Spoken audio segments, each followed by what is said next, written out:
Hola, esta es la videoguía para el experimento 11 de Física Experimental 2, Leyes de Kirchhoff. Primero debemos saber qué nos dicen las leyes de Kirchhoff. Para circuitos en donde no podemos reducir el sistema utilizando las reglas de resistencias en serie y paralelo son más útiles. La primera es la ley de nodos o la ley de corrientes. Esta ley me dice que en un nodo, por ejemplo este nodo que está acá, el nodo C, las corrientes que entran, la suma de las corrientes que entran es igual a la suma de las corrientes que salen.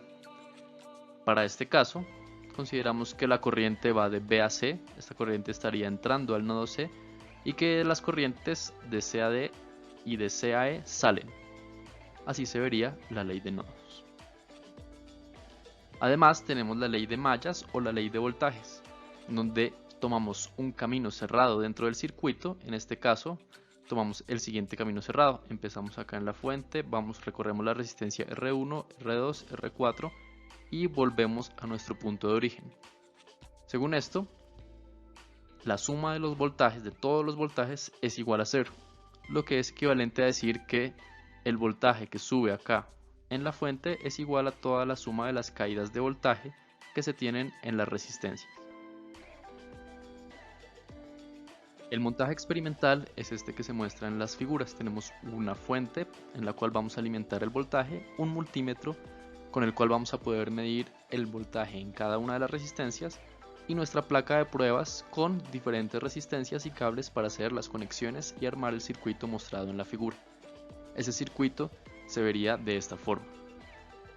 Para el procedimiento, lo único que tenemos que hacer es colocar un voltaje determinado en la fuente, dejar este voltaje constante y con el multímetro medir cuánto es la diferencia de potencial entre los diferentes extremos de las resistencias.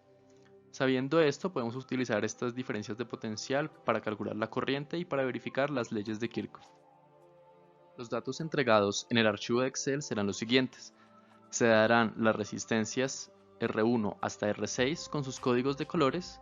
Ya sabiendo utilizar la tabla, podemos deducir cuánto es el valor de cada una de estas resistencias. Además, la figura de cómo es el circuito y los voltajes medidos con el multímetro. Estos voltajes, por ejemplo, el voltaje R1 sería el voltaje de C menos el voltaje de B, es decir, que el nodo positivo en el multímetro se colocó en C y la tierra se colocó en B. Estos signos nos van a ayudar a determinar la dirección de la corriente en cada una de las resistencias. Con los datos dados en el archivo Excel debemos hacer el siguiente análisis. Primero vamos a verificar la ley de voltajes de Kirchhoff, en el cual debemos escoger tres lazos que pasen por la fuente, es decir, A y B, y debemos verificar que sumando todos esos voltajes se cumplen las leyes dadas en la teoría. Para la segunda parte, debemos verificar la ley de corrientes. Debemos escoger cada uno de los nodos y, una vez encontradas las corrientes, utilizando la ley de Ohm, debemos verificar que se cumple la ley de nodos para cada uno.